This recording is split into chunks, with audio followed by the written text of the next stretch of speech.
Scott Dixon goes back-to-back on wins in IndyCar. Formula One returns after the summer break with the Dutch Grand Prix, and we look ahead to the NASCAR playoffs. All that and more on the Flag to Flag podcast.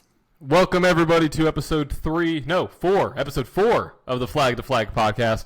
This is your host, John DeRudris, and my lovely other host, Chad Barker, who had a lovely nap just a little bit ago. Looks refreshed, looks bright-eyed and bushy-tailed, ready for today's podcast. How are you doing, Chad? How was your weekend?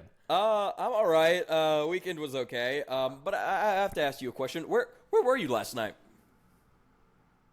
Where was I last night? Yes. Did you go to a Guns N' Roses concert? That was 2 nights ago. Yes, I did. Nights ago. I did go to Guns N' Roses here in Nashville. Where were you? Geodis. Okay. What were you there? No, I wasn't. Were you at the track? And I never will be at Geodis. Were you at the track? No, I wasn't. So you're hating on me because I went to Geodis. Yes. Oh, you're going to be mad because I went to a soccer club, or I went to the NSC game earlier this year too. So you're probably real steamy. I have nothing against the team. It's the stadium and everything behind the stadium that doesn't like me because I don't know. That is a story for a completely different podcast. But I just kind of wanted to bring that up to give you some. The concert was great. Guns N' Roses was fantastic. I bet it was fantastic. Slash, I think I don't know how many videos of his solos, which I love Slash. Love that guy. So, all right. Anyways, yeah. So right now we have a lot going on in the racing world. Starting with, finally, we got IndyCar back. They're back from a little bit of a break. We got Formula One back from their summer break. We got NASCAR at Daytona and Milwaukee this past weekend, and a lot of things happening. A lot of big wrecks, a lot of hard hits. Yeah, we got a lot to talk about on the NASCAR side, that's for sure. But even on the Formula One side with Ricardo, yeah. I mean, this was a pretty wreck heavy weekend for a lot of series. But if we let's go ahead and dive right into it with IndyCar at Gateway, starting off with the USAC Silver Crown Out Front 100, the midget race. Man, I wish I could have seen this race. I was having trouble trying to find it, but top three for that: number 91, Justin Grant; number 98, Bobby Santos; and number 19, Davey Hamilton Jr. takes home the win on there. If we go to the Indy next, let's see here. Let me just go. Indy next, third place, Hunter McLaren came home third. Second place, Lewis Foster, and in first place, Christian Rasmussen further extends his championship point lead with only 2 races to go in both the Indy Next series and the IndyCar and the NTT IndyCar series. So, so the race started off how we kind of predicted. It didn't end how we kind of predicted it, and which is real interesting. But yeah, we had Joseph Newgarden and Colton Herta starting on the front row. Who else? I mean, you said Joseph Newgarden. I was going to pick Newgarden. He started out front. Spoiler alert, he had a chance, if that doesn't already tell you, he had a chance to make history, to be, I think, the first driver in over 100 years to completely sweep ovals for a season. And that was the big thing I was excited about. And unfortunately, he didn't, but I'll tell you right now, the exit of Turn 2 claimed a lot of victims in this race. Let's see. I think, where is it? Takuma, caution on lap 123. Takuma Sato hits the wall exiting turn 2. Newgarden hit the wall exiting turn 2. And then going into turn 1 on the first lap, Ed Carpenter made contact with Benjamin Peterson going into turn 1, which, automatically threw the cautions out. But this was a very strategy-heavy race, which, I'm pretty sure you really like those kind of races, those strategy-heavy races, And Scott Dixon played it incredibly right. Do you know what the margin of victory was? I didn't catch the race, so no. Okay, 22 seconds. How? On an oval? On an oval. What was the final stint? Seconds. What was the final green flag stint? Let's see here. Newgarden hit the wall with 48 to go. So I couldn't imagine. I don't know when it went back. It never went under yellow. Oh, okay. It never went under yellow. And he was the only one who really had a chance at Dixon. And then he kind of overpushed it, hit the wall. and then a 22 lap margin or 22 second margin of victory is huge. I was about to say 22 lap margin. You're talking like Max Verstappen numbers now for IndyCar. So that'd be something. That'd be wild. But good for Dixon. I mean, it's going to help him in the championship battle. But still, let's have that discussion. It's still Palou's championship to lose. That's what we've talked about the last couple of weeks. And we talked about. I mean, it was either Newgarden needing a win or Dixon needing a win. Dixon getting the win, it helps him, but it's still pretty far out of reach. And I've done the math after yesterday, Newgarden's out. He is no longer the only person who is a contender for the championship as of right now. The only two people are Alex Palou, obviously, as well as Scott Dixon. Right. So, it is it's going to be very interesting to see the way that plays out, and I am really excited to see the way that plays out as we head into Portland. And I mean, what are your thoughts on this championship battle so far? Because everyone thought it was going to come down to Newgarden and Palou. All right. And then Scott Dixon, who is, I'm not going to lie, is kind of hiding in the shadows this year, comes out of nowhere at Indianapolis, comes out of nowhere in St. Louis. Mm-hmm. And now he's a contender for the championship. Yeah, it's going to be interesting because if you look at the results, Palou finished in 7th and Dixon finished in 1st. So the point difference there is about 27 points. Okay. Yeah, 27 points. So doing the math right now between Dixon and Palou, you're looking at roughly 74 points.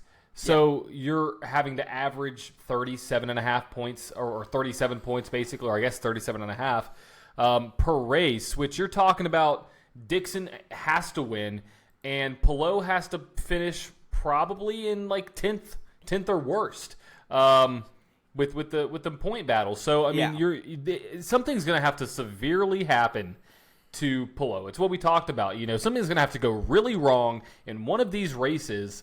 Really, in both of these races, for Palou to lose this, and he lost a little bit of ground to Dixon, to Dixon, but it's gonna come down to obviously who can execute, and I think the next two races, it's Palou's kind of racetrack. It's his championship to lose. He's in a good spot, even if he finishes 10th. That point difference is going to be dwindled down, but he's gonna have a DNF or something severely happen. So I think Dixon makes it interesting, though. I think Dixon could win one of the next two, and then so that makes it very interesting for the playoffs. But and for the championship rather. But I think it's a shoe-in for Palou. I really do, unless catastrophe happens where it could happen where let's say Dixon wins the next race and Palou finishes last. That's a 48-point difference where then Dixon would have to have then 26 more points. Which 26 more you points. Win, like the way I do the math on this is as long as you start the race, you get a minimum 5 points. Right. And the most points you can get in a race weekend is 54. You get 50 for winning the race. You get 1 point for leading a lap. You get 1 point for getting the pole. And then you get 2. Then you get 2.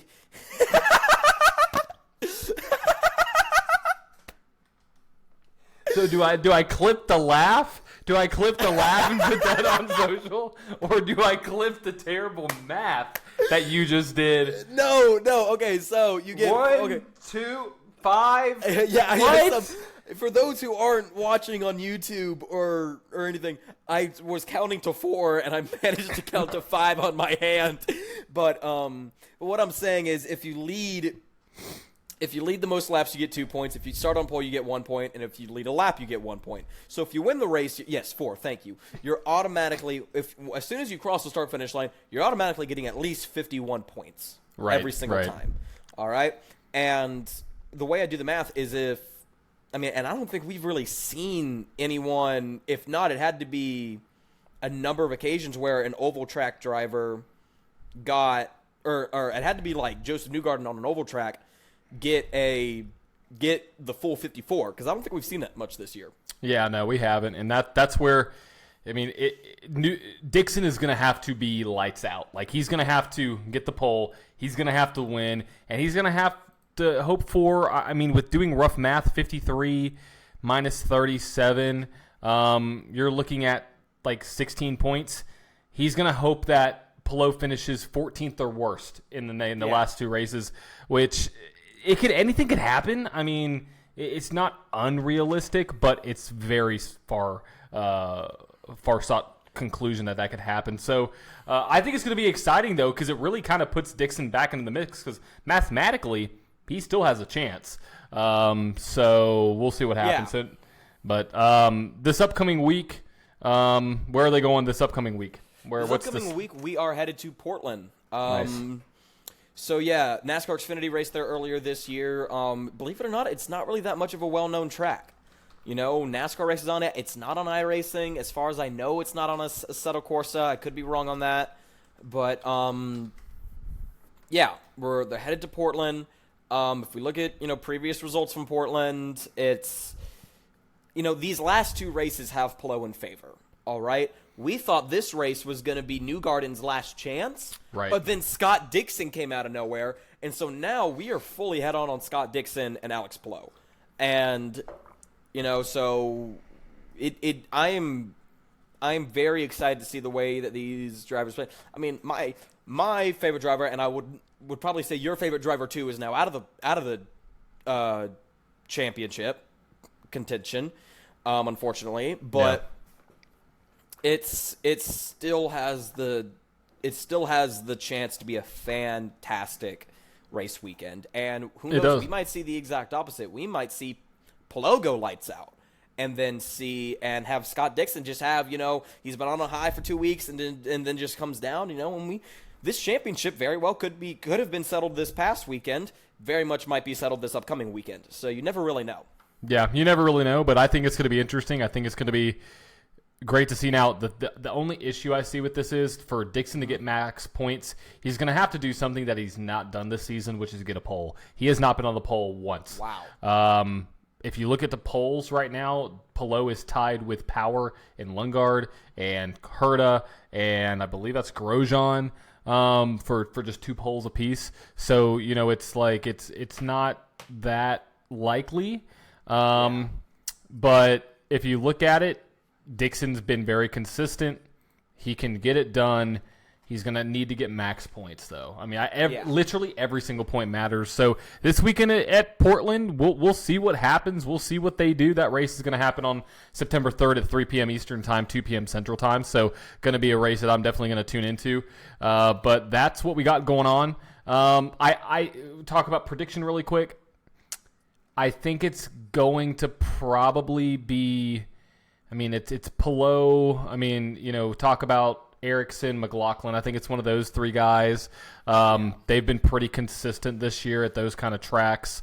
This is a proper road course track. It is. So, I mean, I think it's going to be a very interesting race. Maybe even I would throw in Grosjean because he has the proper road course experience. He could finish up there in the top 5. That is true.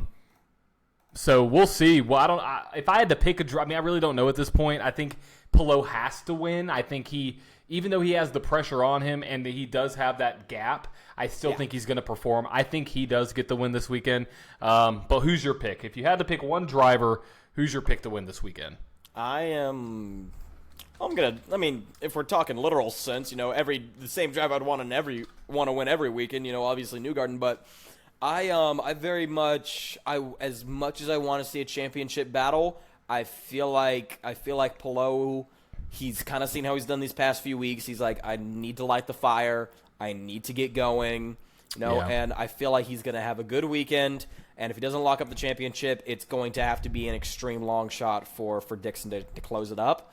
But I would love to see Dixon go lights out, get pole, most laps led, and the win.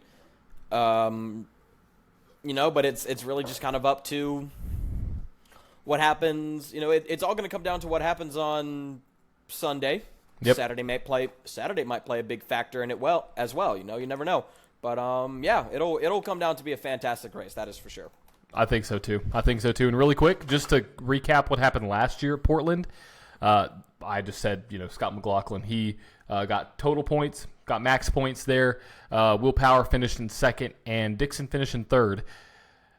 Good old Alex Palou finished all the way back in 12th. So it's I think McLaughlin's going to be strong. I think the Aussies are going to be strong there. Finished 1, 2, 3 last year. So I think you could see Dixon getting some good headway there. You have a Ward, obviously he finished in fourth.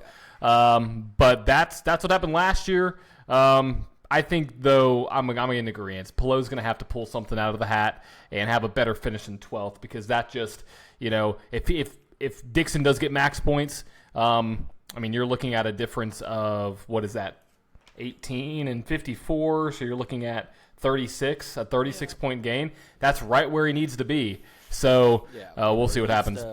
He needs to have at least a 54-point gap at the end of that weekend to be able to lock up the championship. He does, and if he doesn't, then it's all going to come down to Laguna Seca last week of this last regular season race, or last race for the 2023 season. So really quick, news out of IndyCar with the number 60 car. What's going on with that team? What's going on there? So, news. This came out earlier today. Tom Bloomquist will finish off the season in the number 60 car for Simon Pagenaud. Simon Pagenaud, as we know, at Mid-Ohio had a very nasty wreck, probably the worst wreck we've seen all year in IndyCar. I would say it's the worst wreck we've seen all year. However, that got topped in NASCAR this week. We'll get to that when we get there. Easily got topped. We'll get that when we get there. But Simon Pagenaud still out, unfortunately, after a very scary wreck at Mid-Ohio. But Tom Bloomquist will finish off the season with the number 60 car, which I think is really good, He's getting that IndyCar. He's getting that top-level experience he needs, all right? And also, this is kind of like his audition run, This is kind of like his audition for IndyCar, He's showing off to all the teams, and who knows, Simon Pagenaud, I'm pretty sure he's getting up there a little bit in age. I'm not going to take any more guesses on age anymore after what happened you butchered that one. With Alonso. With Alonso, So I'm not gonna take any more chances or guesses. What is your guess? I'm gonna put you on the spot. What is your guess? How old do you think Simon Pagenaud? 40. You're right there. He was 39. He's 39. Okay. See. But once again, for motorsports, he's getting up there in age. Yeah, all right. He is. And I wouldn't be surprised if this is kind of that thing we see where, hey, it's a big accident, and he's kind of like thinking to himself, how long do I want to do it for? How long do I really want to do this for? So who knows? This might just be an introduction to what Tom Bloomquist has seen, and I would love to see what he'd be able to do in a full-length season of IndyCar. But at the same time, I really want to see Simon Pagenaud come back. Yeah. I think that's kind of what we've got for IndyCar. Fantastic. What's next on the slate? What is next on the slate of events? Formula One. So let's look at the Porsche Super Cup. Let's see here. Porsche Mobil 1 Super Cup, third place. All top three were Netherlands drivers, believe it or not. Or actually French drivers, not Netherlands, French. I don't know. Anyway, third place, number 25, Larry Ten Voorde.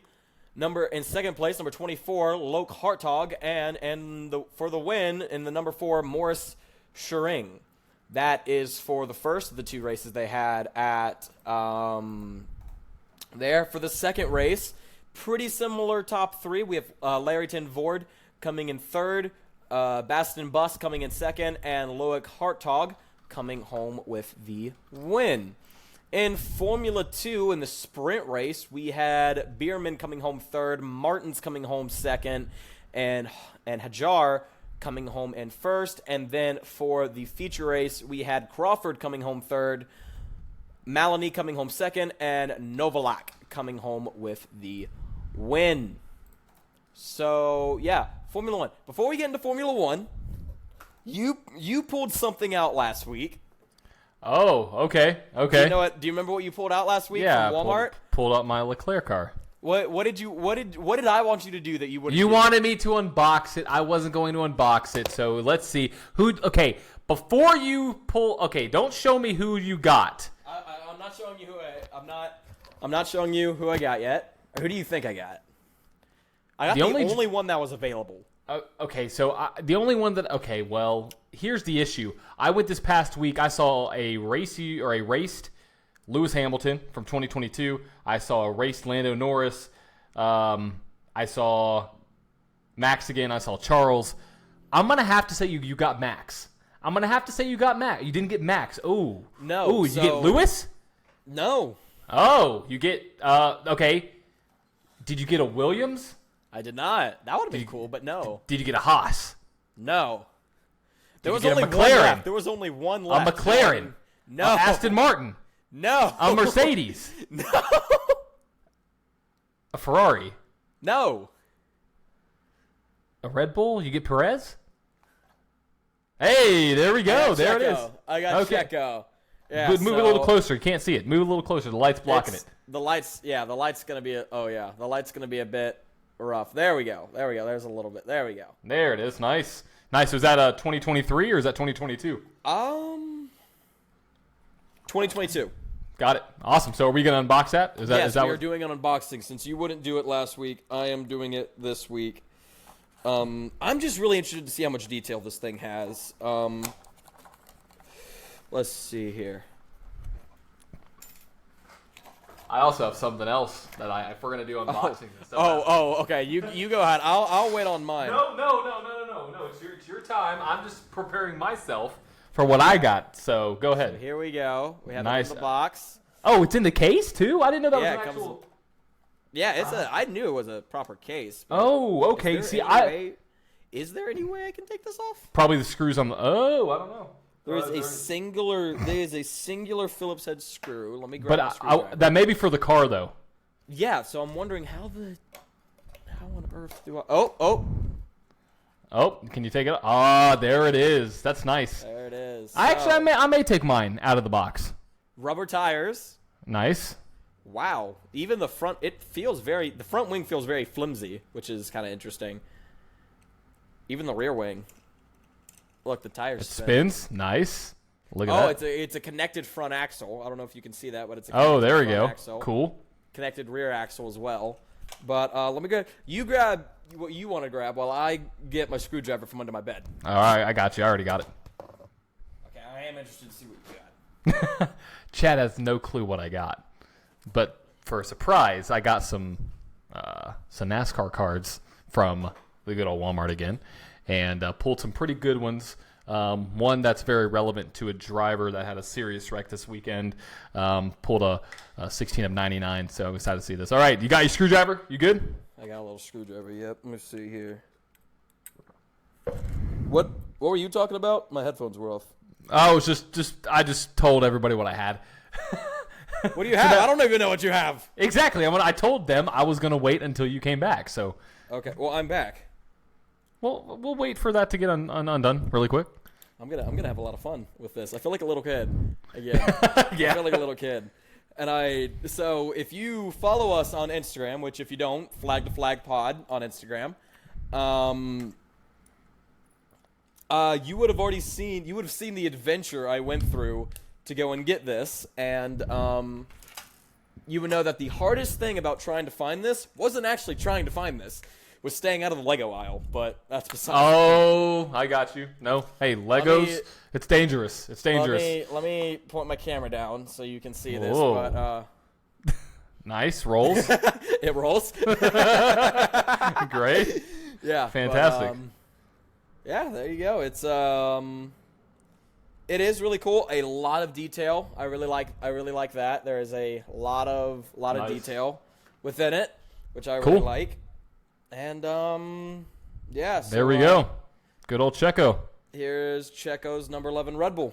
So, yeah, I'm going to put him right over here. What do you got? Let me see. I'm excited. So, I went to the good old Walmart again because I saw online that NASCAR was releasing some Panini 75th anniversary card packs in boxes.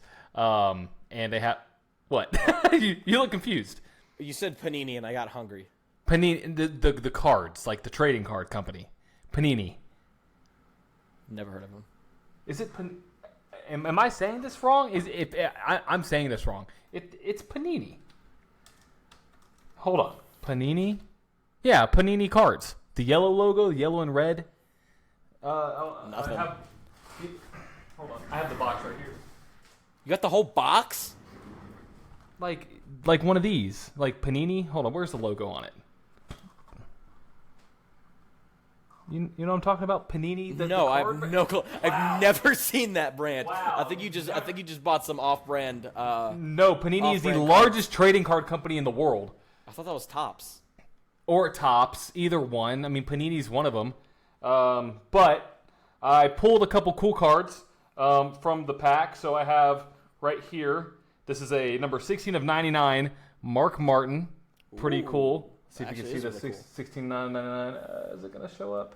No, it's not going to show up. That's number 1. Thought that was pretty cool. I got a Race Day Relic, which Race Day Relics are pretty neat. And we'll talk about this driver a little bit later. But this is a Race Day Relic uniform card trading card. So you have, that's a part of his uniform right there in that little box. Huh. So let's see if I can do this a little bit better.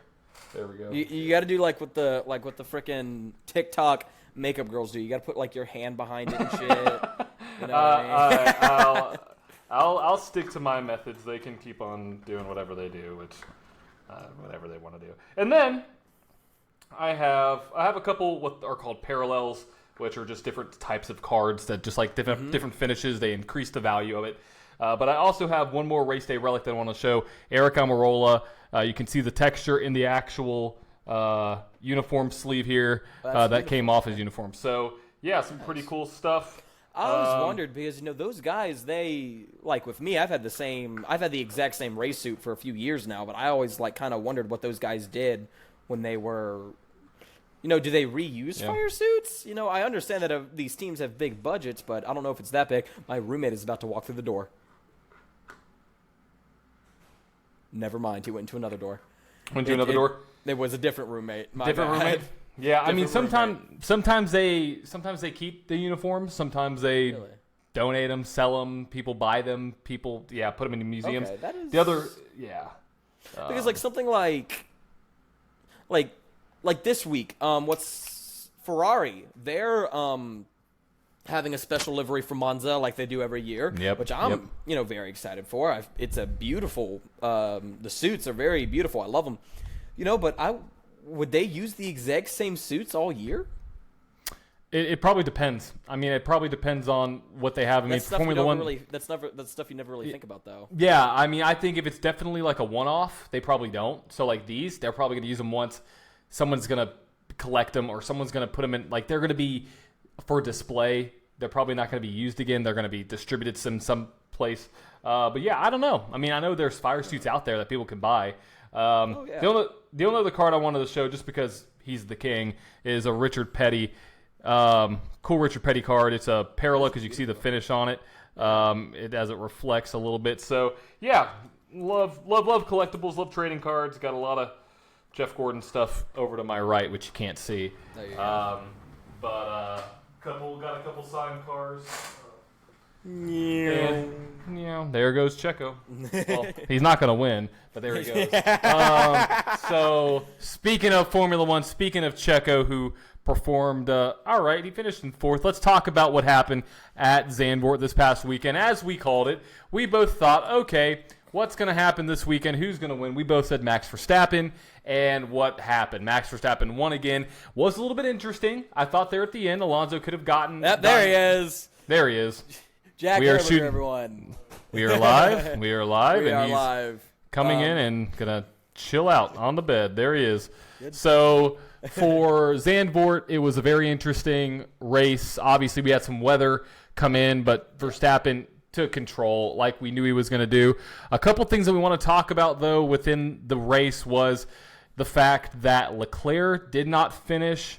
Tough run with some floor damage, I believe, for Leclerc. And then you have what I thought was going to be a good run by George. Ended up being terrible because of a flat at the end of the race. But let's talk about the top 3. You have Max Verstappen, Fernando getting back on the podium. Then you have Pierre Gasly in an Alpine coming out of nowhere. I was so happy to see this. Coming out of nowhere with a lot of pace, too. I mean, tons of pace. So and I'm going to kind of feed in. I'm going to say this a little bit about IndyCar. If Alex Palou wins the IndyCar championship, that's who I'm currently rooting for to win the IndyCar championship is Alex Palou. Mainly because the exact same reason I cheer for Pierre Gasly and Eric Almirola. What do all three of those drivers have in common? I don't know. What do they have in common? Their race number. Oh, 10. Oh, number 10. 10. Number 10. And that is my personal racing number. So whoever wears that number, I always cheer for.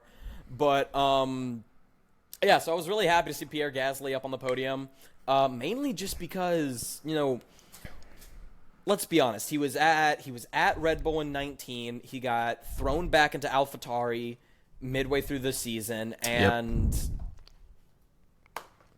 he just podium.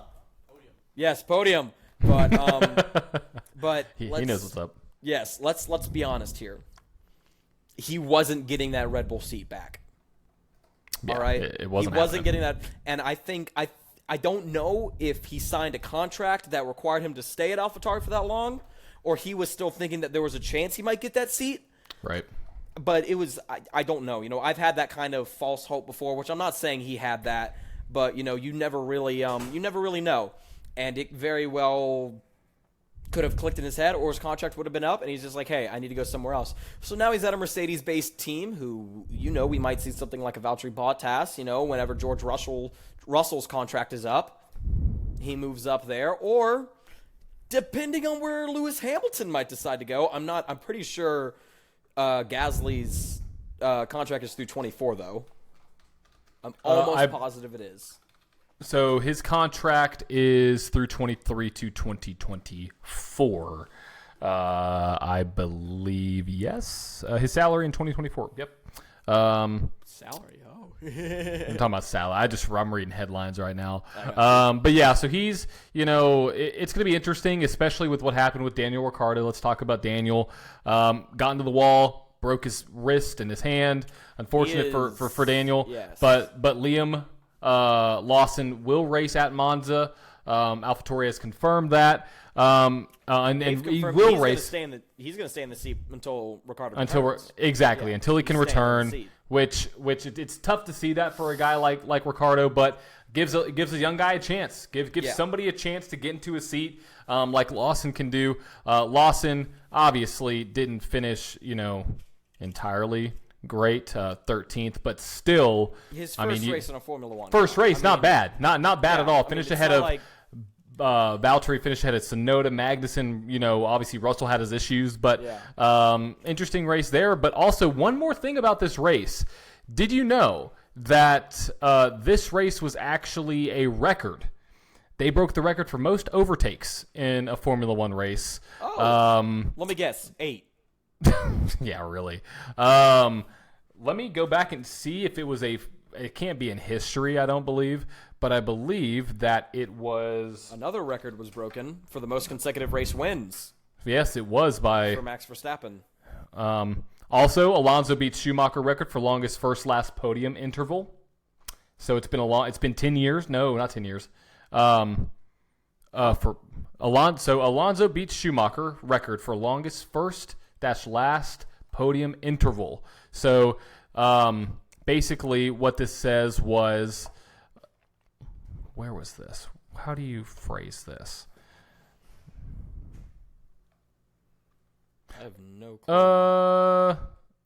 12th consecutive time Verstappen has won when starting from pole position, tying Michael Schumacher's record set between San Marino in 2023 and Japan of 2024. Alonso secured his 7th podium of 2023. That P2 for Alonso breaks Michael Schumacher's F1 record of 7,399 days for the longest interval between the first and last career podium finishes. So basically, it's just the last time a driver, it's from the distance between his first podium and when this last podium was. So yeah, that's a pretty big gap there. That means Alonso's been around for a long time.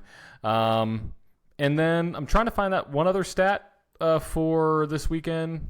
Can't find it for the record being broken for overtakes. So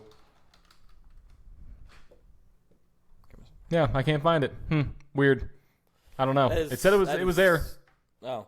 Well, I don't know. You never really know if that, but it was. I mean, I was very upset when I heard about Ricardo because he is my favorite driver. He is my favorite Formula One driver.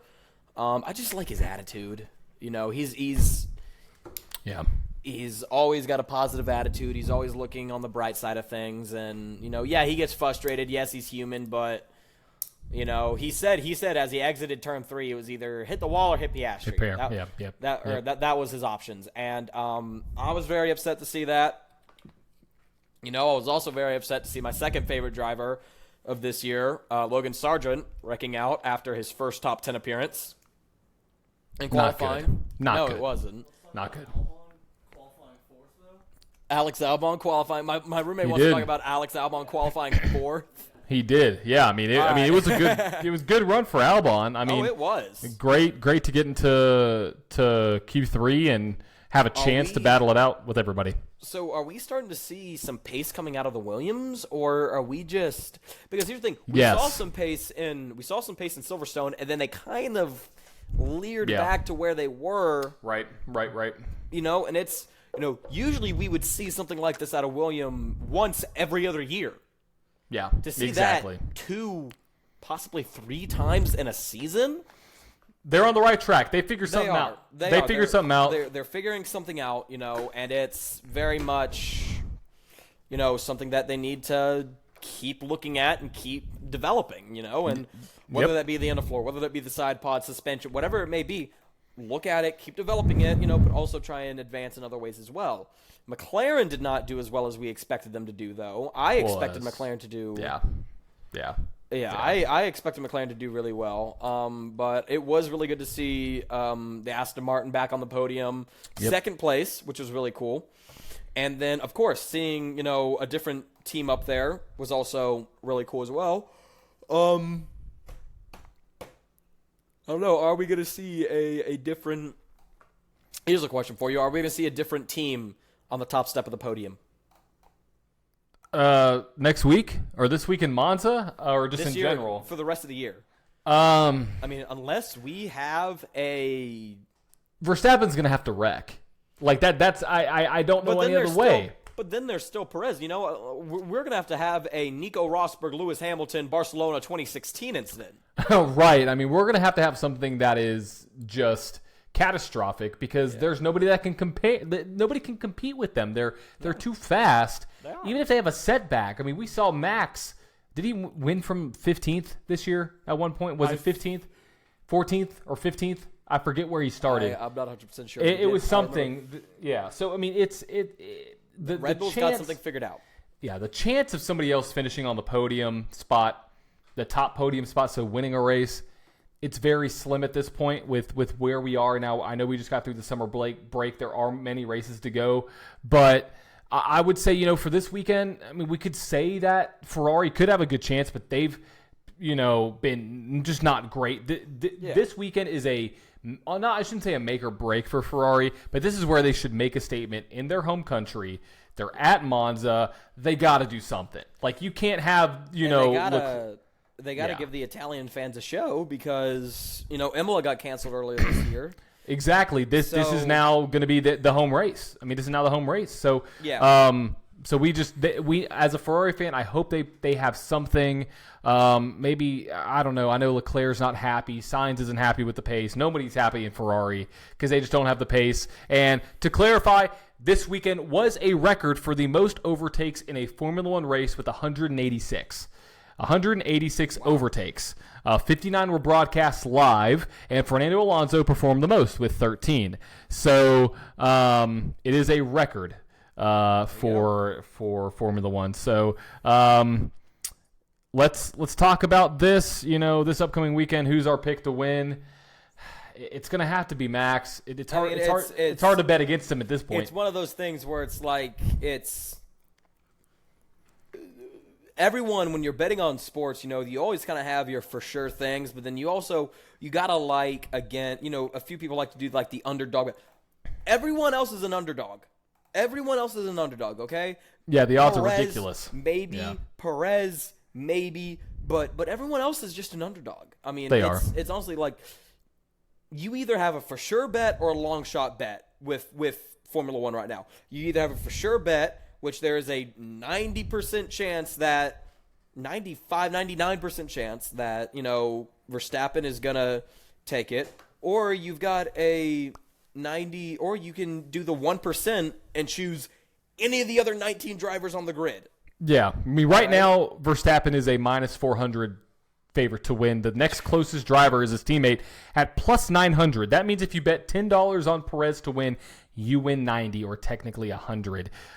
You have Lewis Hamilton at plus 1,400, Lando Norris at plus 18, Fernando Alonso plus 25, Oscar Piastri plus 33, and then you have the two Ferrari drivers at plus 3,300 with Lewis. I saw Lewis Hamilton's name right above his. A couple of left, but Charles Leclerc rather at 3,300, George Russell at 33, and then Carlos Sainz at plus 4,000. It's just it's one of those things where it's Red Bull's time. It's Red Bull's this is their point in history, it is. And it's just you could put money on somebody else to win. Is it going to work? You never know. You never know when it's going to break. Something I think it will happen. Anything can happen in racing. Anything can happen in racing. It'll happen, and then everybody's going to be like, "Oh my gosh." And everybody's going to tune in. It'll probably be the most watched Formula One race all year because, a Red Bull wouldn't be in it if you're considering Max. So either way, though, it's going to be Max this weekend. If I had to pick another driver, I mean, I think I want to say Ferrari. I want to say they'll have something going. I'm going to be a little bit of a homer here. I hope Ferrari can finish at least one of their drivers on the podium in their home country. Oh, yeah. But it's a long shot there. I mean, they're not even in the top 5 to win, top 5 favorites to even win. So it's home field advantage in racing is much different than we see in other sports. So, you see something like football, for example, half your games are played at your home stadium, and it's kind of in favor with you because it's you have the support of the local fans there. But especially this year with Ferrari, this is their only race at home. So they, yes, they have the support from the hometown crowd. However, they have a lot of pressure to perform well for these fans. Yep. Now I know if the fans leave disappointed or not, that's not going to kill the budget of Ferrari or anything like that. But it's the support, you need the support, all right? Something like with Haas, who they have 3 home races this year, Miami, COTA, and Vegas. They basically have 3 home races this year. Yep. But they don't have the support of the fans most of the time. Let's be honest, they don't. Yeah. Now, and if we're looking at NASCAR, you're looking more of like home state kind of stuff. Whenever we go to Las Vegas, it's the Busch show. Whenever we go to Atlanta, it's the Elliott show. But I feel like there's a little bit of added pressure for Ferrari this weekend to perform well. Now, it's not detrimental. That's the word I think. Pressure, huh? Detrimental. Thank you. Pressure, from them because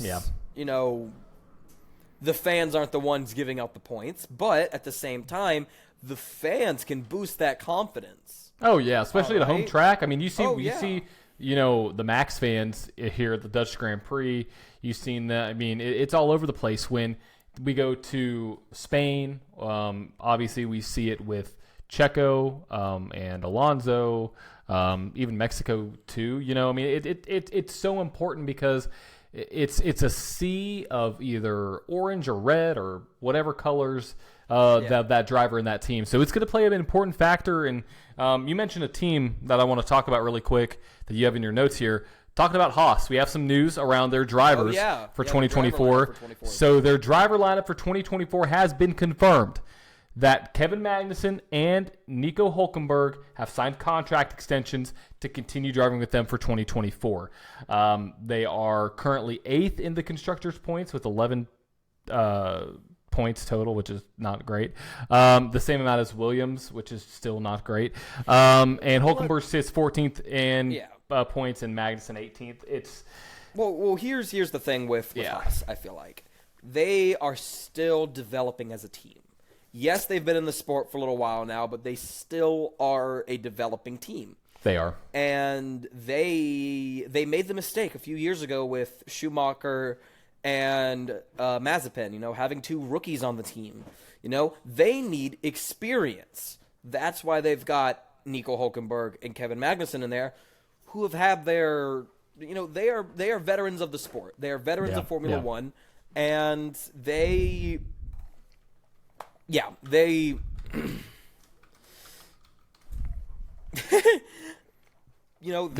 know that they're not. It's not like Mazepin where he's going to go destroy the car every weekend. All right, that's a good point. That's a good point. And you're not gambling on someone.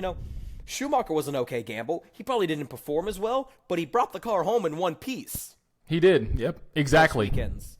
All right, and that's what they're really banking on. We saw it earlier we saw it a few weeks ago with in NASCAR with Justin Haley going to Rick Ware Racing, which everyone was so confused by. That's almost like going a step down. I think it is. But just like with Haas, not just like with Haas, but similar to Haas, Rick Ware Racing is in more of a developing / rebranding. Yeah, because of what happened with Cody Ware earlier this season.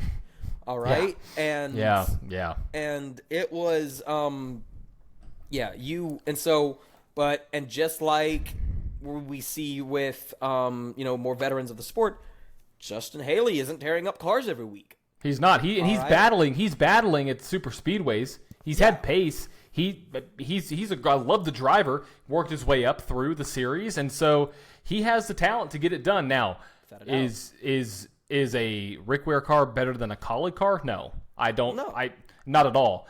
But if they're not throwing all that money into repairs of the car every week, like they were with Cody Ware, Cody Ware tore some stuff up, and God knows how much his dad Rick Ware had to spend on freaking court fees. I'm just gonna say it. You're not wrong. I mean, when we were coming up names for this podcast, one of the ideas was Cody Ware's parole officers. That was one of the best ones we had.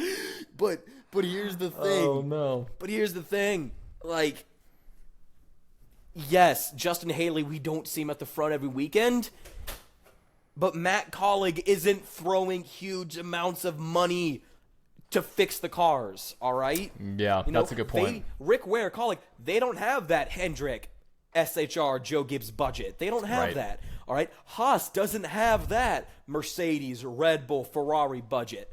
So what they need is reliability. Bingo. That's why we are seeing someone like Kevin Magnussen, who is pretty fierce, all right? These guys are racers. They're going to race hard. But then you have a difference between a young gun like Mick Schumacher, or we might see it a bit in Liam Lawson, and we definitely saw it a lot when Yuki Tsunoda first pulled up on the scene. Bingo, exactly. They got to prove the mark. They got to prove the mark, And then and not just Formula One and IndyCar, and NASCAR. You're always fighting for your spot. All right, you're always fighting for your spot. Doesn't matter if you have an 8-year contract or you're on the last year of your contract. You are constantly fighting for your spot. Mm-hmm. Exactly. Bingo. And so I feel like Haas isn't investing in drivers right now. All right, they are investing in stability. They need it. They are investing in reliability. Because here's the thing: they can have more. They can use a bit of that money to go into upgrades and other stuff if they don't have to constantly repair the car week in and week out. Exactly, which they've been better at this year. It's been 100%. Definitely better, 100%. And they want to keep that up and, not like stack the cash, but leverage it in a different way to where they can have a better product, because everybody wants to see an American team do well.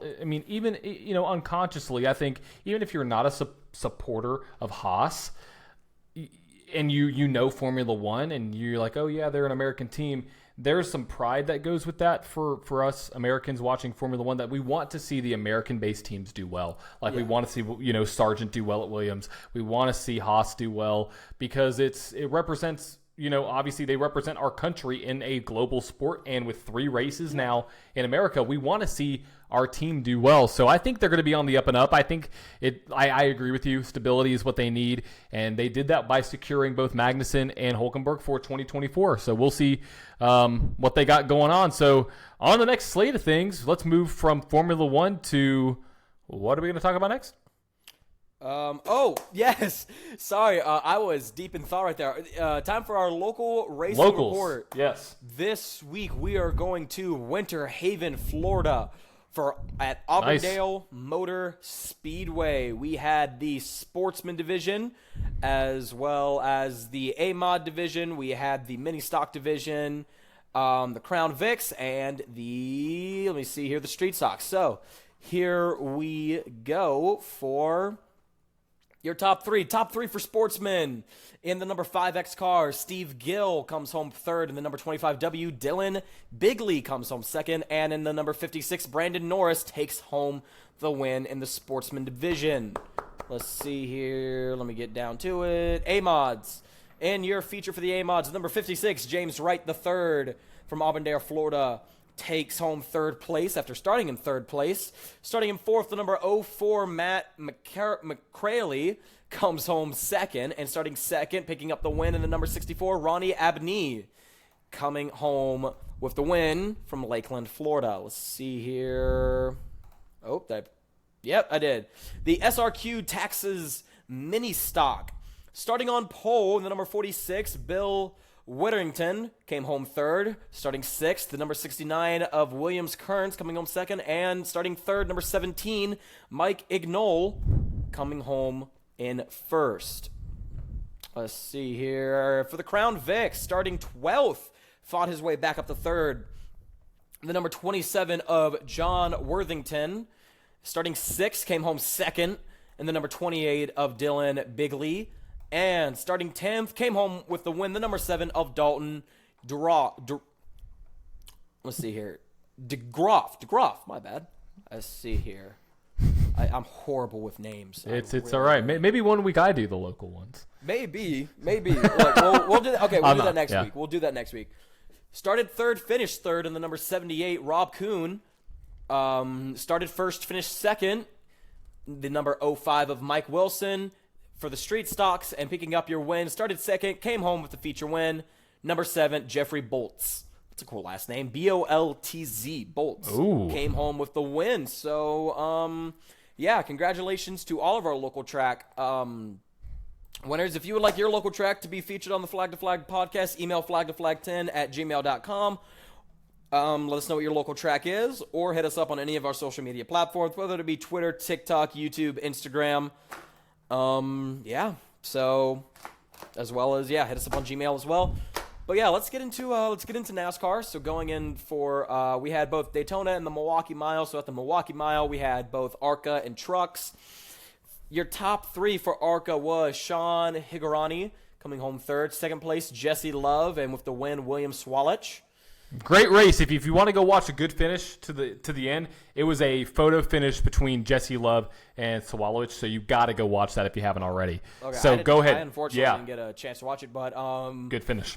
At the Milwaukee Mile for the trucks, it was the Grant Infinger Show. Finally, stage 1, stage 2, and taking home the win. He makes his way into the second round of the playoffs with Ty Majeski, and we only have got one more race in the round of 12 before they eliminate the bottom two drivers. And come on, Matt DiBenedetto. Come on, Rackley War. Yeah, the Tennessee team. That'd be awesome. That'd be awesome. See Matty D do well. So, let's move on to Xfinity, though. What happened there? Xfinity, we had Stage 1, Austin Hill taking home the Stage 1 win. Stage 2, Sheldon Creed got that one. But in the number 7 winner, Justin Allgaier taking home the win. His first time winning at Daytona in his entire career. Really? Let's make that there. So, Justin Allgaier has never won, ever, at Daytona in his career. And it was going to be a close finish depending on whether Sheldon Creed really made a move, which he did, but he didn't. Allgaier got his first win. You could tell he was emotional. Good win for him there. So let's move on to our last segment, which is going to be the Cup Series. Oh yeah. A lot happened. It was a cutoff. Yeah. It was a cutoff race before the chase, and before the playoffs. And let's kind of just go through the race. So who won Stage 1? So Stage 1 we had with Martin Truex Jr. taking home the win in that, and it was pretty apparent from early on in the race that And it wasn't. We had to wait until after stage 1 for it to be confirmed, which it was. But it basically came down to that final playoff spot. If it wasn't a driver, if the winner of the race had already won a race that year, or they were locked into the playoffs. Is that just a handful of pencils? Why do you have a handful of pencils? He needs something to write with. Oh, you're sketching something? Okay, cool. He's cool. Yeah, if it was a driver who was already locked into the playoffs, who didn't have a win, such as Harvick or Keselowski, or a driver who already had a win, therefore them being locked into the playoffs, if someone in those two categories won, Bubba Wallace would have automatically gotten that final playoff spot. If it was a brand new playoff, if it was a brand new race winner, then that guy would have gotten the final playoff spot. And so, yeah, and that really kind of threw a big wrench into the mix because Bubba Wallace was almost, obviously he was going for the win, but, if he was going to be able to help his team owner or his teammate out for them to get the win, because his team owner has a win and his teammate has a win, so it was going to be able to help him. But at the end of the day, we saw, Brad Keselowski took stage 2, and then we had Chris Buescher.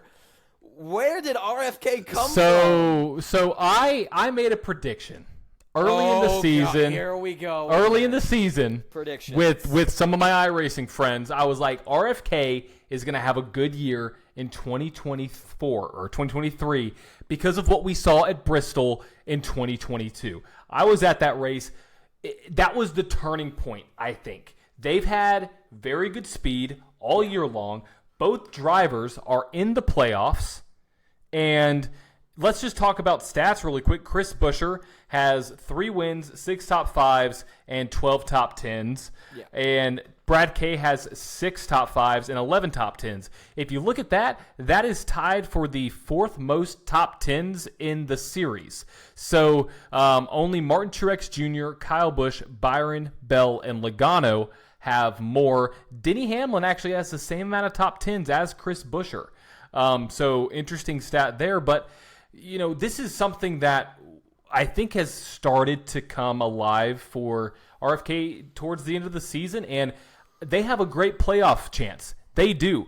With Bristol, that is a good chance for one of them, or not, maybe both of them, to lock themselves into the next round. Now, I think Chris Buescher, with where he is in points, unless he has a terrible day, he's in somewhat good condition. Same thing with Truex, same thing with Byron and Hamlin. They have enough points. But I think this could be RFK's year. It could be. If you look at what they have with the super speedways coming up, with Bristol coming up, the only thing is, can they execute at Phoenix?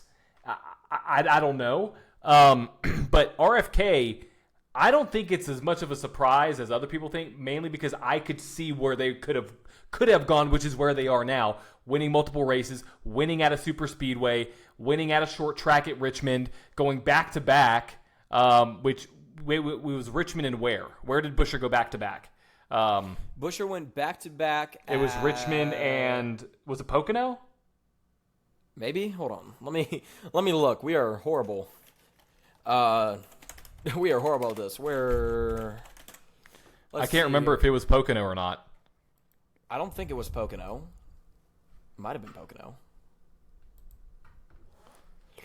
Let's see here. Buescher went back to back at Richmond, then Michigan.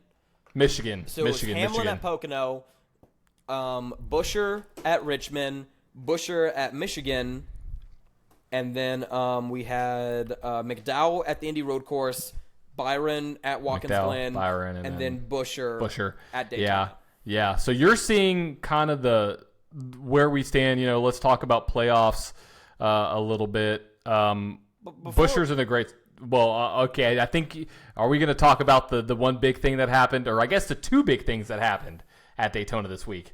I know one of the two big hits. Yes. Oh, yeah. So obviously the hit for Ryan Blaney came out of nowhere. He couldn't have seen that coming. If you know NASCAR, you know what wreck is very similar to that, which that's the first thing that I thought of. I didn't even think of that. So if you go back and watch the broadcast live, Dale Jr. went quiet. quiet. I'm not surprised. Because I saw that. I watched it, and I was like, because I was actually watched the race after the Guns N' Roses concert, because I didn't look up anything. I didn't see anything that was happening. But when I saw that hit, I was look at like, your phone, nothing. Nothing. And I literally recorded it, got on YouTube TV. My phone died at the concert, so I was like, great, I can't even check it when I'm on the drive home. But when I saw that, I was like, that is very, very reminiscent of Dale Sr.'s crash. It was, and speaking about the other big wreck with Ryan Preece, that was the first time since Roman Grosjean's crash for me personally. That was the first time since Roman Grosjean's crash in 2020 that I was genuinely scared. Oh, like, I remember sitting I down watching this, just saying to myself, "Get out, get out." Right. It was terrifying. I've been involved in racing for a long time. I've been involved in local short track racing. I've been involved in racing on the national scale with the legend cars. And you see a lot of wrecks. You see a lot of big hits. You see a lot of that kind of stuff that you're like, holy crap. And so it's, for me, I can say for me, it's very rare that I will see a wreck that will either leave me completely in shock. That wreck, they're at the end of the straightaway, towards the end of the straightaway, that's where their highest speeds are at that track. And then for that, I mean, just imagine you're going 70 down the interstate, and then all of a sudden you're sideways. And then you have all that air get underneath the car, which basically lifts it up off the ground. Because, I mean, all race cars are upside-down airplanes. And, I mean, Dale Earnhardt Jr. said it best. He said it looked like a Matchbox car. It did. It did. It looked like something that you would see, in a video game, and it looked like the car was weightless. If you look at the slow-mo replay from the turn 4 looking over to turn 3 looking over to turn 2, the car's approaching you. There's a great slow-mo video that I have on all my socials at the Motorsport Enthusiast, which I'll put on the flag one as well, where the driver's roof hatch opened and broke off in the wreck. So there was an exposed cockpit the entire wreck. I mean, from the first flip when he slammed the ground, it was an exposed cockpit, which even makes it worse because there's not much clearance between the top of the helmet and the roof. There's not much clearance at all. Yeah. And so for that to be exposed and for him to land on the roof, obviously there's a roll cage, but when I saw the wreck, I literally was like, oh my God. I had the same reaction to when I saw Ryan Newman's wreck a few years ago. Yes. I had the same thing. That was a rough wreck, but that turned out to be a lot worse than what anyone really expected it to be. Exactly. Yeah. But, but thank God we saw, the very next morning we saw a Twitter post from Ryan Preece saying, if you're going to be a stock car driver, you got to be tough. Oh, it was. And then at the end, it's just like, man, we had a fast car. you talk about a guy that probably you're putting that wreck up near Rusty Wallace's flip. I mean, you're putting up that. I mean, you're getting up in that realm. Ryan Newman's flip, multiple flips. He's had multiple flips at Daytona. This is the first big scary crash we have seen with the next gen car. Outside of Buescher, which happened at Charlotte, which was a freak accident. He hit the drain. Yes, This is the first time that was a slow roll. This one, I mean, he's so violent in 5 flips in the air. I've gone back and watched it, and it still puts me at shock because obviously these cars are supposed to be safer. But this is the risk that we've seen with no matter what car we have. If you get in the right angle and the air gets underneath it, which it hit the grass, that's the same.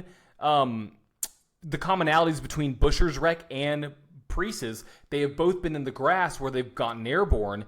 But this one, there was so high speed, and with the grass, I think that caused the car to get light. Yeah, well, at Charlotte, the grass is actually turf, like you would find at a football Exactly. field.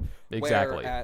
Where at Daytona they still use the actual grass. But what's very, I think me and my roommate, we actually watched this movie last night, Rush, on Netflix. I don't know if you've ever seen that movie. It's about... I've been wanting to see it forever. I actually have not. I have it on my Netflix queue. I have it on my Netflix queue. I know. My roommate's saying, watch it. I need to watch. Have you... Okay, let's talk about... Wait, hold on. What's up? My favorite movie of all time. It's his favorite movie, but there's a line in the movie, and I'm going to go ahead, and I'm going to spoil a little bit for you. I'm not going to spoil the entire story. Well, it's no information. Well, I mean, it's no new information. It's all based on a true story, but it's... Right. There's a line in the movie that says every time they climb into the car, there is a 20% chance they're not going to climb out. Nowadays, it's more like 1%. Yeah, exactly. But that's still there. Oh, it is. It's very relevant. It's hard racing and everything, but they even said it in the broadcast. After seeing a wreck like that, it's a reminder. It is very much a reminder of how fast something can go south.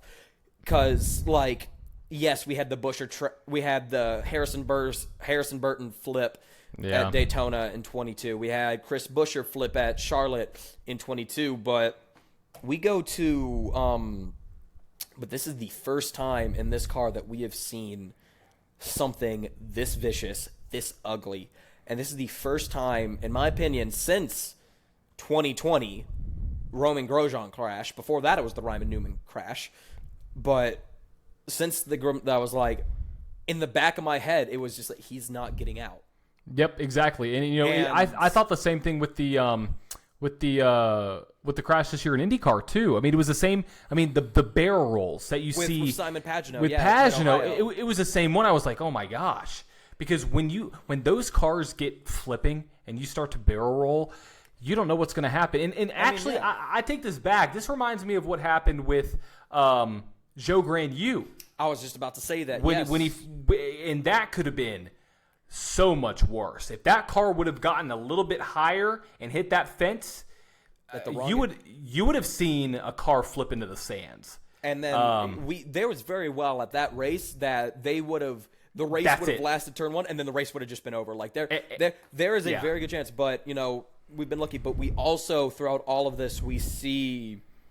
I feel like what we see a lot with Formula One is we see the sportsmanship, which I also feel like Drive to Survive doesn't paint very well. They paint Formula One to be like this every man for himself type deal.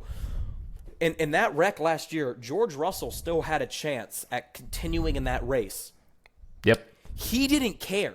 No, he got out of his car. Yep, and, exactly. And the rules are, in almost all forms of motorsports, under certain circumstances, as soon as you exit the car, you are done. You're done. You're out. And he didn't care. He got out of the car. When the marshals came to go help me, he's like, I'm fine. Go look at him. He gets out of the car to try and go help. He ended up getting fined, I think, for it, which, okay, you have a job to do, but come on. Yeah, you broke a rule technically. I mean, it's one of those catch-22s. It's not like they fined him because of what he did, like the actual act. He was doing a good act, but it was a rule that he, you know what I mean. It's one of those things where it's like whatever. Yeah, especially I feel like Formula One was really under heat last year with following the rules after what happened the year prior in 2021. Oh yes. Yeah. Oh yes. So I feel like they were also pretty much under some heat right there. But going back to that wreck, man, I was glued to my screen, and to see him get out was a good sign. It felt good for him to get out. He walked out of the hospital this morning. Yesterday morning. Yep. He walked out of the hospital. He's good. It's unaware if he is going to continue next week. I can see you looking it up right now, but I am looking up. Let's see. He said this is 21 hours ago. I'm coming back, quote unquote. I don't know when. It doesn't say anything, but he says I'm coming back. Okay. Well, then there you go. And I feel like that was. I mean, I can't say it enough. It scared me. All right, and I've been involved in racing for a long time. You rarely hear me say that when I see a wreck. All right, like yes, you might have the occasional,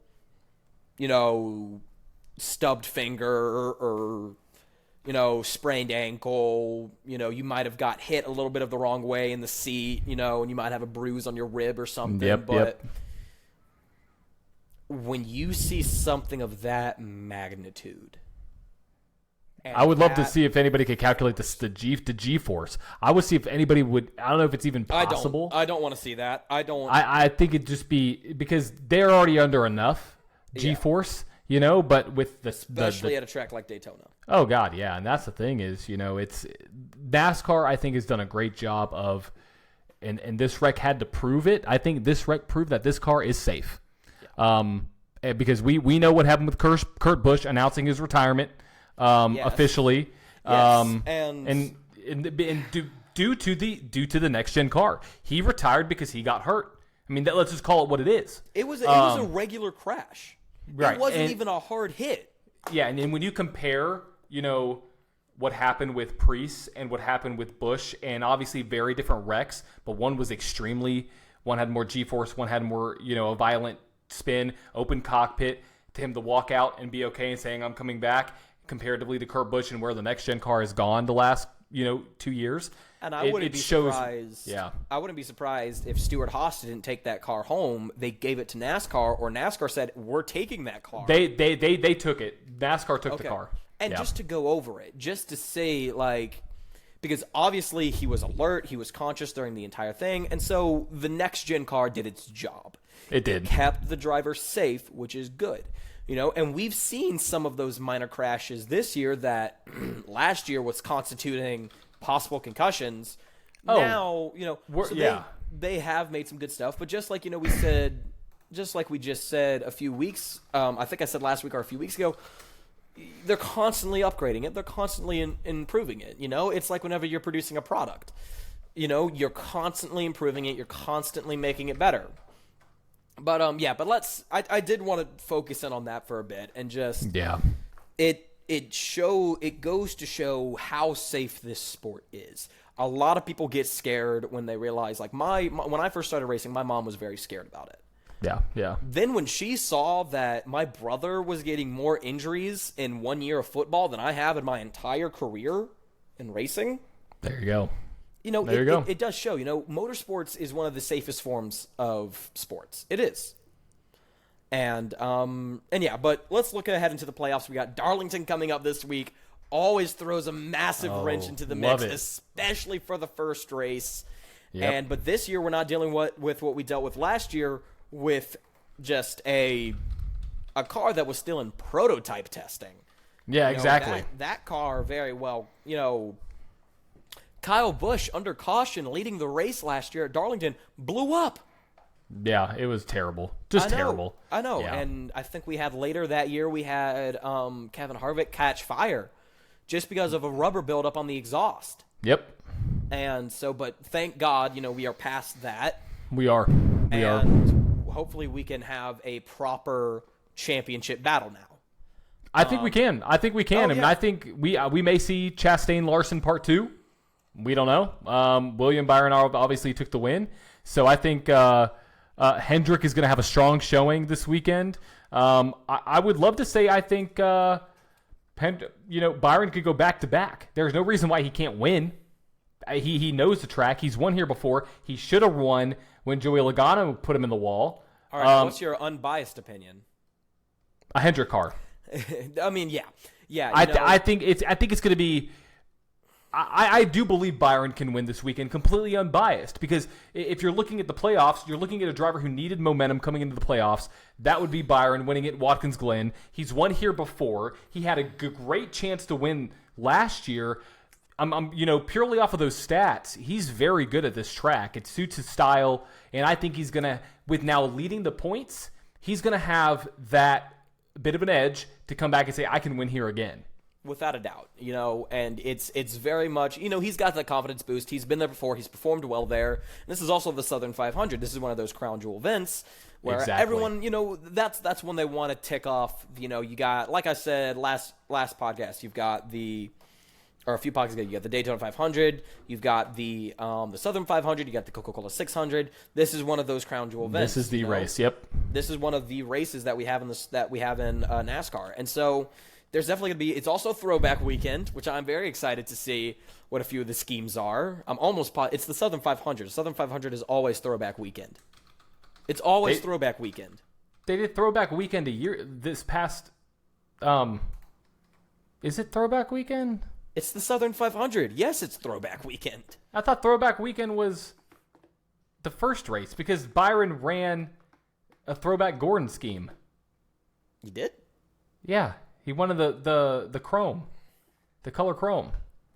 Unless I'm completely wrong. No, I'm not sure. Anyway, I wouldn't be surprised if we saw some throwback schemes, with it being the Southern 500. Right.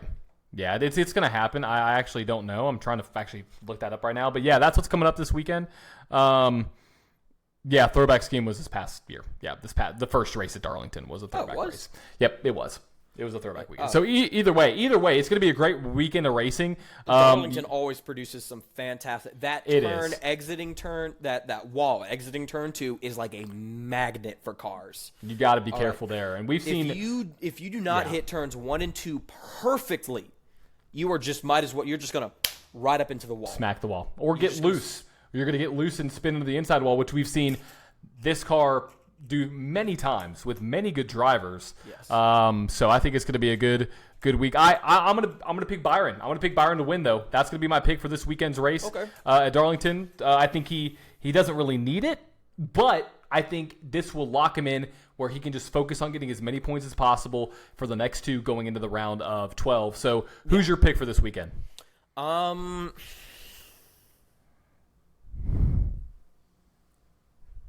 got to go Byron. I got to go Byron because it worked. The numbers are in his favor. He's one of those guys where he understands that track. This is what is it? This is back when, Kevin Harvick was dominating at Phoenix, or back when Jimmy Johnson was dominating at Dover, okay? It's just his track. He understands the track, better than anyone else. And you have those tracks. Yeah. And I feel like it is a good chance for him to win. Yes, I am a Hendrick fan. However, I'd love to see there's also a chance that someone like Joey Logano might pull something out. 100%. Joey Logano's great here as well. Yeah. We're also getting into the point where this is the NASCAR playoffs, all right? This isn't, you get a win in the first 10 races, you chill out for the next 10 races, 16 races, and then I hear that siren. Is something going on at your house? No, it's going down that way. Sorry. Oh, it's going that way. Okay. It's going that way. Yeah. But this isn't, you win the first race, chill out for the next 25 or so races. This is the playoffs. You have 3 chances to lock yourself into the next round. If not, you better hope points play in your favor. Yep. All right? So we always talk about during the regular season Daytona being a wild card. Where's it? They're not turning in my driveway, so we're good. They're going somewhere. All right. But yeah, this isn't like Daytona where it's a wild card race. This isn't like a road course race where it's a wild. Every race to a certain extent is a wild card race. Exactly. All right? And what a lot of people, and look, this first round, the goal for the first round is not to be in the bottom 4. It's not necessarily, it's not like we're in the round of 8 where the goal is to win. Right. The goal for this first round is to be not in the bottom 4. Yep, just to survive. You want to survive. You want to survive this first round, get into the round of 12. I wouldn't necessarily say survive there. You want to try and go for a win there. Then get into the round of 8. And then survive those. I think for the round of 8, we've got Vegas, Homestead, Martinsville.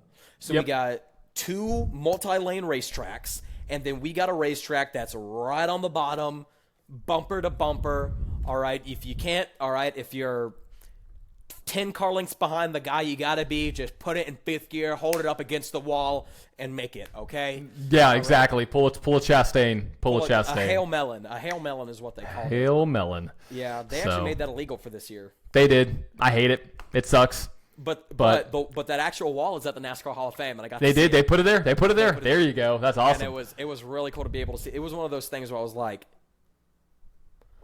it's one of those things where it's just like no one had really thought of it, but I mean, like, it's Chastain. It was his very first competitive year, you know. Why not? He had nothing to lose. He had nothing to lose. He put it all out there, and it worked. All right. It did. I mean, beat out Denny Hamlin, which is the best part about it. I'm not a Denny Hamlin fan either, so. But yeah, you know, but let's look at the playoffs in a big picture here. This is the last thing we'll talk about. Let's look at the playoffs, the big picture here, okay? Let's go back. Let's go ahead. Let's look forward to November. Or is it November or October? I believe it's November. November. It's the first weekend of November. Let's go ahead and look at that, okay? Who are your final four picks? And we'll do this every week. Okay, final four picks. Byron. I'm going to put Byron, not purely not because of bias, because he's leading the points. He has the most wins. Yeah. He has 3 tracks that he can win at, that he's won at previously, that are in the playoffs. It just suits it's in his favor. Yeah. That's number 1. Number 2 is going to be, it's going to be tough. I would love to say Harvick, but that's just tough. That's tough. And it's not. It's SHR. Yeah, SHR is not, on a ventilator. Yeah, I say Byron, Buescher. Really? Okay. Hamlin.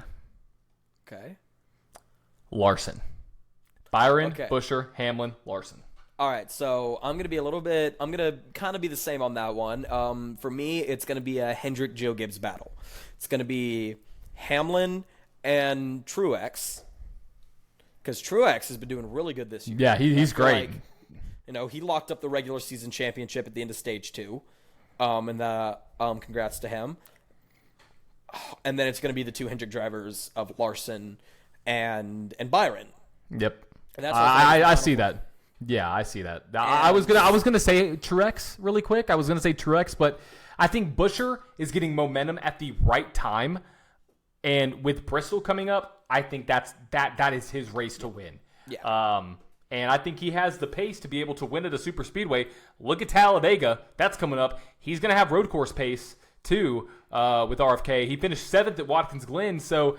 You know, at a true road course like we're going to, well, I guess technically not a true road course. It's still a road course. There's still road course dynamics within the thing. Yeah, and exactly. we've seen this year that Chris Buescher is going to be a road course threat. He can, and so I think he gets in.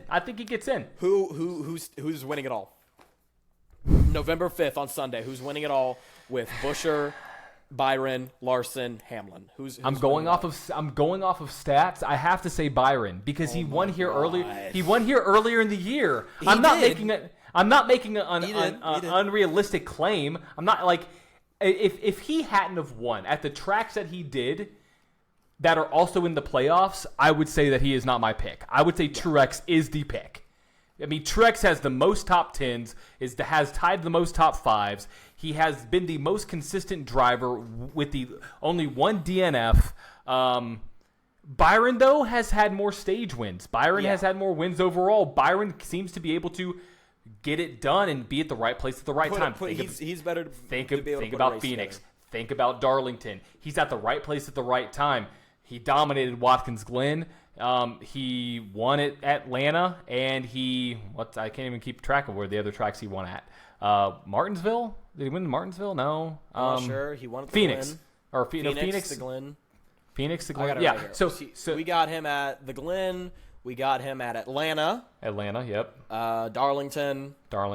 Back-to-back at Vegas and Phoenix. And Phoenix. Okay. Yeah. So it just suits. It suits.